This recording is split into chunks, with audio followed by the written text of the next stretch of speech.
नमस्कार, आप देख रहे हैं सीएनबीसी आवाज। मैं हूं मनीषा गुप्ता। आज बात करेंगे चीनी की, जहां पर भावों में लगातार तेजी बनते हुए नजर आई है। अंतर्राष्ट्रीय बाजार मल्टी ईयर हाइज पर है।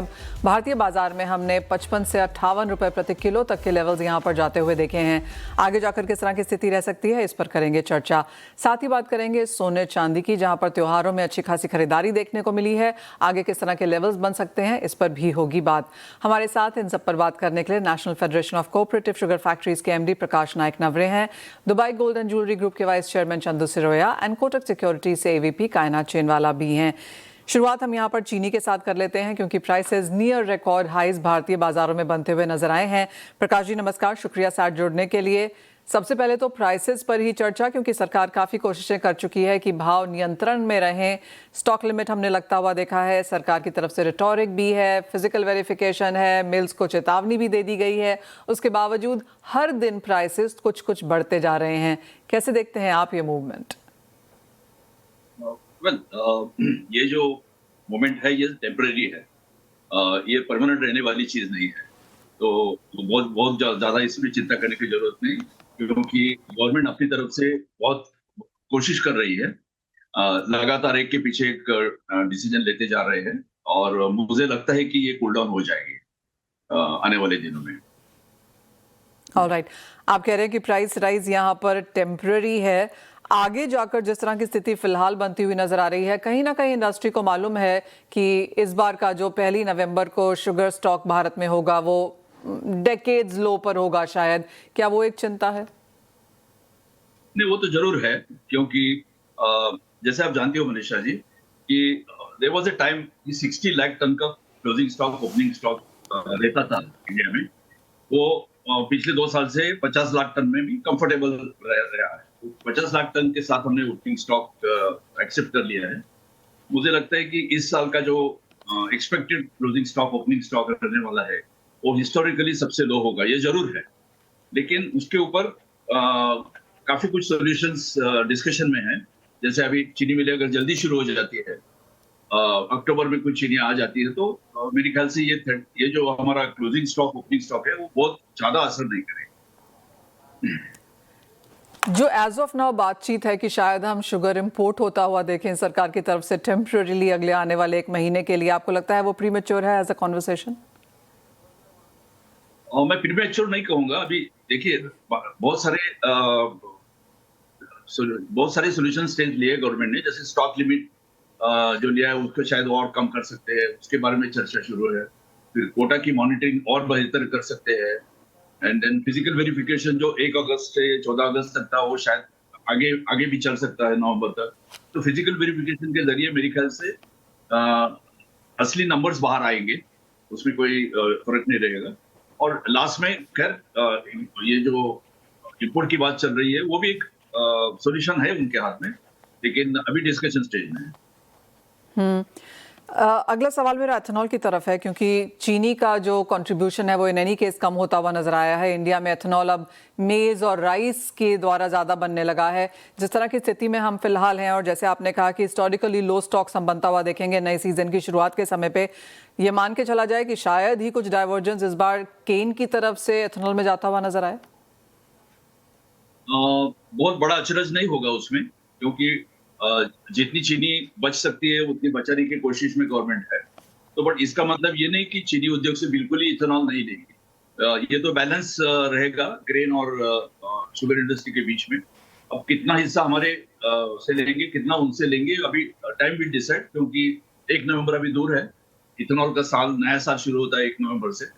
तो देखते हैं अगले टेंडर में क्या किस तरीके से ये जो डिस्ट्रीब्यूशन है between grain and sugar industry, वो सामने आती है। आपने जैसे कहा कि काफ़ी सारी चीज़ें यहाँ पर एज ऑफ नाउ जारी हैं। फेस्टिवल डिमांड शुगर की किस तरह से बनती हुई नज़र आ रही है? क्या सारा का सारा इसी वजह से है कि मांग भी है सामने और स्टॉक नहीं है, मिल्स होल्ड कर रही हैं, काफ़ी कुछ एक साथ यहाँ पर निकलता हुआ दिखा? देखो, फिजिकली स्टॉक है। आप अगर फिजिकल की बात करते हो तो जरूर स्टॉक है। वो स्टॉक मिल के पास है या ट्रेडर के पास है या पाइपलाइन में है, कहीं ना कहीं है।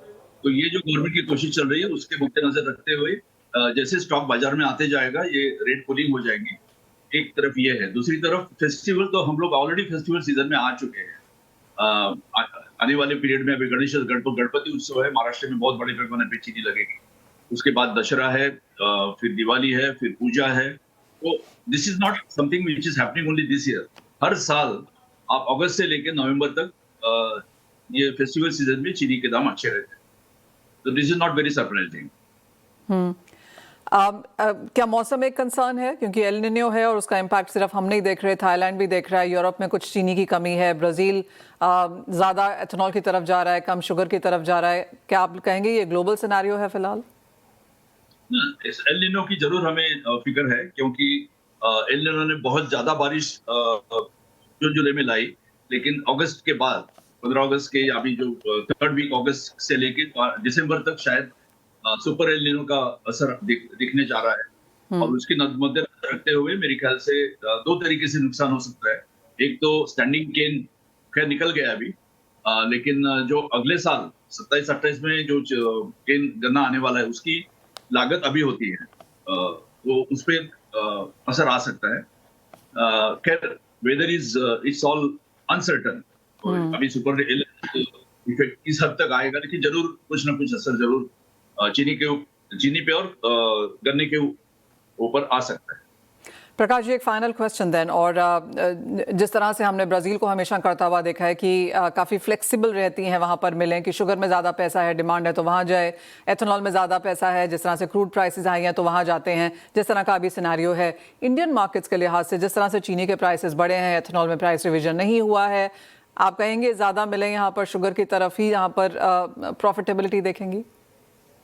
क्वाइट नेचुरल, बिकॉज जिसमें 2 पैसे ज्यादा मिलने वाले हैं उसी की तरफ वो जाएंगे। उसमें कोई, लेकिन हमने जो सी मोलेसिस से तो तीन तरीके से हमारी इथेनॉल बनती है, C, B heavy and syrup juice. तो सिरप जूस और बी हेवी से अगर नहीं होता है तो सी हेवी से माध्यम से इथेनॉल जरूर होगा। और yes, priority will be for producing more sugar and earning more, that's for sure. Alright Prakash ji, as always बहुत शुक्रिया साथ जोड़ने के लिए और ये इंटरेक्शन अकोमोडेट भी करने के लिए। वेल, ये तो बात हुई चीनी की, जहां पर प्राइसेस नियर रिकॉर्ड हाइज पे हैं। इंडियन मार्केट्स में फेस्टिवल डिमांड भी है, और जैसे कहा गया कि इस बार ओपनिंग स्टॉक चीनी का भारतीय बाजारों में हिस्टोरिकली लो लेवल्स पे है, और उसका सीधा असर हमने यहाँ पर लगातार प्राइसेस में आता हुआ देखा है, जहां पर पिछले 1 महीने में 10% का इजाफा इंडियन शुगर प्राइसेस में है। यूएस शुगर प्राइसेस 18% तक चढ़ चुके हैं पिछले 1 महीने में, और 1 साल के हाइज पर वहां भी कारोबार है, तो अच्छी खासी तेजी यहाँ पर चीनी में। वेल, बात अब यहाँ पर सोने चांदी की कर लेते हैं, और हमारे साथ Dubai gold and jewellery group के वाइस चेयरमैन चंदू सिरोया हैं। मिस्टर सिरोया, बहुत शुक्रिया साथ जोड़ने के लिए। जहाँ तक सोने चांदी की बात है, वेल, वॉलेटाइल मूव्स लगातार यहाँ पर हैं। वेस्ट एशिया कॉन्फ्लिक्ट अभी भी जारी है, जिस तरह की स्टेटमेंट्स यूएस से, ईरान से हम आता हुआ देख रहे हैं, उस सबका इम्पैक्ट हमने यहाँ पर मार्केट्स पे तो आता हुआ देखा है। प्राइसिंग के सेंस पे आप कैसे देखते हैं प्राइसेस को, और जिस तरह से अब आगे जाकर ट्रेड है स्पेशली दुबई में? जो आज तक कीमती वापस बढ़ गई है, तो उसके हिसाब से भी ऑलरेडी से 8 to 9% इंक्रीज हो चुका है गोल्ड प्राइस। अगर ये अनसर्टेनिटी थोड़ी और बढ़ी तो थोड़ा और बढ़ सकता है, लेकिन eventually I think the gold price should remain stable with in this price level only. 4050 से 4300-400 के बीच में रहना चाहिए, but it can cross 4500। If it crosses 4,500 and stays above 4,500, so we can see a little bit movement up to 4,650 also. But I believe my personal belief is कि ये हमें ज्यादा ऊंचा नहीं लगता है, and I hope कि हमारा जो ये क्राइसिस है ये भी जल्दी सॉल्व हो जाएगा, तो things should settle down. Once things settle down, things will come back to normal. 4,000 is a good price to buy. Alright, और जो ये वेस्ट एशिया क्राइसिस है, ये फरवरी एंड से शुरुआत हुआ है। 1 मार्च से भी अगर इसको वहाँ से पकड़ें तो मार्च, अप्रैल, मई, जून, जुलाई, हम अगस्त भी यहाँ पर खत्म होने लगे हैं। किस तरह से बिजनेस यहाँ पर दुबई में इतने समय में आपने होता हुआ देखा है? देखिए, इनिशियली जब वॉर शुरू हुई थी, जब यहाँ पर बहुत मायूसी हो गई थी and business was very very down, लेकिन जैसे जैसे ये वॉर बढ़ती गई है और अप्स एंड डाउन चल रहे हैं, कभी आ रहा है कि सीज फायर हो रहा है, कभी कोई सुलह हो रही है, तो उस हिसाब से people have started gaining confidence, customers वापस आने लगे हैं। एंड जैसा कि सभी जानते हैं, इस तरह का जो बिजनेस है, जो इस साल जो रमजान और ईद हुई थी, we had the highest sale ever in history for 21 carat jewelry, because जो Arabs हैं जो ट्रैवल करते हैं वो ट्रैवल नहीं कर पाए थे, तो we had a good domestic season. रहा सवाल इंटरनेशनल ट्रेड का जो हमारा है, तो customers have started coming in, और एक बहुत बड़ा फायदा हुआ है ये सब मटेरियल्स का कि we have started going digitally. अभी बहुत सारे कस्टमर्स ट्रैवल नहीं करते हैं, वो डिजिटली जो भी देखते हैं, shipments can be done. Dubai का इंफ्रास्ट्रक्चर जो है वो अमेजिंग है, यहाँ से जो कनेक्टिविटी है वो बहुत अच्छी है, तो it is settling points for being the global I would से बिजनेस हब फॉर यू। जहां तक गोल्ड सिल्वर के प्राइसेस की बात है, आपसे भी एक सेंस लेना चाहेंगे यहाँ पर कायनात, आपको क्या लगता है यहाँ से किस तरह के मूव्स देखने को मिल सकते हैं, गिवन द फैक्ट कि आज यूएस का फेड मीटिंग मिनट्स है, डॉलर इंडेक्स 3 महीने के लोज पर है, उसका कुछ फायदा आता हुआ नजर आ रहा है? डेफिनेटली देखिए, हमने अभी जो भी रीसेंट डेटा देखा है यूएस से, it has been in support of a hold, and जिसके कारण हमने एक अच्छी खासी तेजी देखी है गोल्ड सिल्वर दोनों में। अगर अभी की हम बात करें तो गोल्ड में और तेजी की संभावना लग रही है अभी भी, क्योंकि अगर आप देखें डॉलर अभी भी सॉफ्ट है, वीक है। नियर टर्म यील्ड्स की अगर हम बात करें तो वो भी सॉफ्टर है। सो इन सबका एंड रेट हाइक के जो ऑड्स डाउन हुए हैं, उनका सबका सपोर्ट तो गोल्ड के प्राइसेस को मिलता हुआ नजर आ रहा है। सो गोल्ड के केस में हमें थोड़ा सा एक क्लियर एक बाय लग रहा है अभी, अराउंड 1,53,400 का स्टॉप लॉस लगा के 1,57,000 के टारगेट के लिए ट्रेड कर सकते हैं। As far as silver is concern, यहाँ पे मैं थोड़ा सा कॉशियस रहूंगी, बिकॉज अगर हम इंडस्ट्रियल मेटल्स को देखें, बेस मेटल्स को देखें, तो वहाँ पे थोड़ी सी वीकनेस है, एंड सो मुझे लगता है कि थोड़ा उसका इम्पैक्ट भी सिल्वर पे आ सकता है, थोड़ी सॉफ्टनेस सिल्वर में आ सकती है, या जो अपसाइड है वो बहुत कैप्ड रहेगा, तो सिल्वर फिलहाल थोड़ा सा अवॉइड कर सकते हैं, एंड गोल्ड में एक तेजी फिलहाल अभी लग रही है। आपको साथ में डॉलर इंडेक्स किस तरह से लगता है, जिस तरह की गिरावट है, आपको लगता है कि कुछ और गिरावट यहाँ पर आ सकती है, क्योंकि उसका कुछ फायदा यहाँ पर लगातार कमोडिटीज उठाएंगी फिर? यस डेफिनेटली, बिकॉज डॉलर के केस में, क्योंकि अभी 100 के नीचे काफी टाइम से डॉलर होल्ड कर रहा है, एंड जिस तरह का अभी जो ट्रेंड बन रहा है, कंटिन्यूसली जो वीक डेटा आ रहा है, उसके कारण हमें लगता है कि इम्पैक्ट डॉलर पे डेफिनेटली देखने को मिलेगा, एंड टुवर्ड्स आई मीन अभी 99 के लेवल्स भी शायद हमें देखने को मिल सकते हैं, इनकेस ये continuous weak string of data अगर आता है, क्योंकि देन एक थोड़ा सा एक शिफ्ट हो सकता है, पिवट हो सकता है कि पॉज से रेट कट्स की तरफ फेड थोड़ा सा कंसिडर कर सकते हैं, बट दैट्स अ थोड़ा सा I think it's a far away thing कि जब फेड थोड़ा सा पिवट अपना इंडिकेट करे, दैट माइट हैपन अगर कंटिन्यूसली डेटा वीक आता है, एंड स्पेशली जो जैक्सन होल सिंपोजियम है, आई थिंक सारे मार्केट्स अभी उसी को ट्रैक करेंगे, क्योंकि वहां पे अगर, क्योंकि हमने काफी टाइम देखा है कि फेड चेयर जो है वहां पे जाके अपना जो शिफ्ट होता है उन्होंने इंडिकेट किया है। सो इस बार क्योंकि केविन वॉश का वैसे भी गाइडेंस बहुत ज्यादा लिमिटेड रहा है, markets will be watching that कि अगर कोई साइंस वो वहां पे देते हैं कि weather he is considering taking the data into consideration, कुछ वो शिफ्ट इंडिकेट करते हैं, या वो पॉज के लिए ही बोलते हैं, या वो कुछ जैसे उन्होंने अभी तक किया है, अगर वो कुछ नहीं कहते हैं तो accordingly we'll see move in dollar index, but फिलहाल के लिए तो डॉलर में थोड़ा सा सॉफ्टनेस ही लग रहा है, जिसका फायदा हमें गोल्ड में मिलेगा। हाँ एब्सोल्युटली, तो डॉलर इंडेक्स में गिरावट है और 99 के स्तर भी शायद ये तोड़ सकता है, जिसका फायदा हम सोने चांदी और बाकी डॉलर डिनोमिनेटेड कमोडिटीज में यहाँ पर आता हुआ देखेंगे। बात हम यहाँ पर सोने चांदी की कर रहे थे, जहाँ पर खरीदारी की एक्सपेक्टेशन कायनात की तरफ से है, और मिस्टर सरोया ने हमें बताया कि हल्की सी बढ़त यहाँ पर देख सकती है, लेकिन प्राइसेस 4000 से 4500-4600 की रेंज यहाँ पर बना सकते हैं।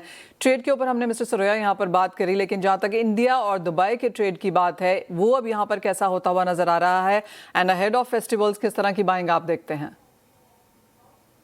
देखिए, इंडिया एंड यूएई का जो ज्वेलरी एंड गोल्ड का ट्रेड है, that is India is the largest trading partner for gold due to gold.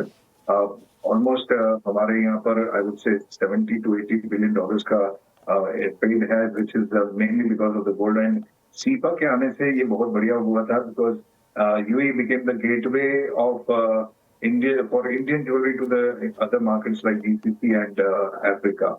तो यहाँ पर इंडिया और यूएई का बिजनेस तो बहुत अच्छा है, लेकिन अभी ये जो 15% ड्यूटी हो गई थी, जो इंडिया ने इंक्रीज की थी, उससे यहाँ से जो ऑफिशियल एक्सपोर्ट हो रहे हैं उसमें काफी गिरावट आई है। तो आई बिलीव कि India will definitely have to reconsider the import duty, because आज की तारीख में पैरेलल मार्केट बहुत ज्यादा हो गए हैं, पैरेलल इकोनॉमी पूरी शुरू हो रही है। तो I think once that reconsideration happen, then duty थोड़ा अगर रीअलाइन होगा तो definitely the business will increase again. जहाँ तक सवाल है रिटेल ज्वेलरी का, तो दुबई के जो मार्केट्स है वहां पर रिटेल में काफी फर्क पड़ता है। अगर यहाँ से आप ज्वेलरी खरीद के इंडिया लेके जाते हैं तो ऑन एवरी टूरिस्ट जो दुबई आते हैं उनकी बाई लिस्ट में ज्वेलरी होती है, और जितने भी हमारे यहाँ से जो एक्सपैट्रिएट्स अभी जो हॉलिडे सीजन था, तो सब जो भी गए थे वापस, तो everybody wants to take one gift of the other for their near and dear ones, तो इसीलिए काफी अच्छा बिजनेस रहा है। एंड अहेड ऑफ फेस्टिवल्स आपको लगता है कि as we move towards Diwali and Christmas वगैरह हम मार्केट्स बेटर होता हुआ देखेंगे?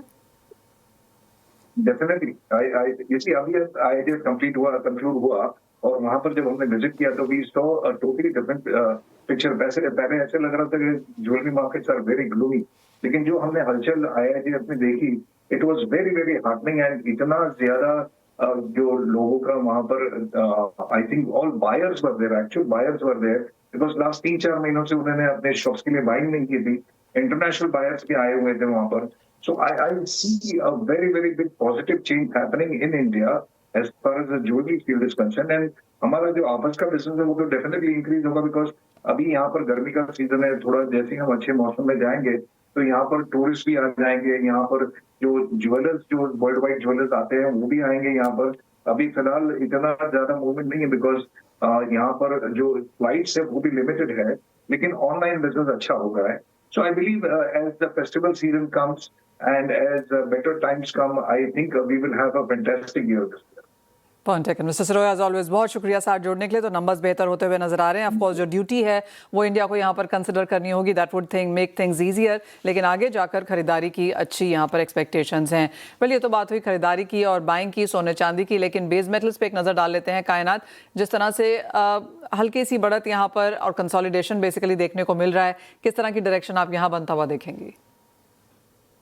देखिए, कॉपर में तो अभी जो रीसेंट वीकनेस आई है, खास करके LME के जो ऑन वारंट्स बढ़े हैं, उनका एक इम्पैक्ट हमें प्राइसेस पे देखने को मिला है। फिर जो जून में टैरिफ पे अपडेट आनी थी, उस पर कोई अपडेट नहीं है, तो markets also waiting for that update. तो थोड़ा एक ओवरऑल उसके कारण भी एक सॉफ्टनेस था।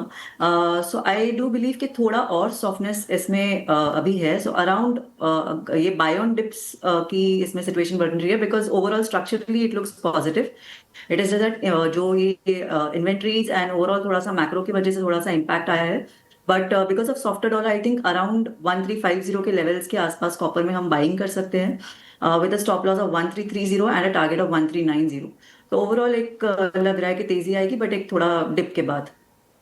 क्रूड ऑयल प्राइसेस कैसे देखेंगे, क्योंकि 90 के ऊपर, 92 के ऊपर के लेवल्स अब बनने लगे हैं? जी, क्रूड ऑयल में तो सारे इंडिकेटर्स एक बुलिश ट्रेंड की तरफ ही इंडिकेट कर रहे हैं। चाहे आप EFP की बात करें या 1 to 12 मंथ ब्रेंट की बात करें, अराउंड $13 के आसपास ट्रेड कर रहा है। एंड ओवरऑल भी देखिए, कोई रेजोल्यूशन कहीं पे अभी दिख नहीं रहा है।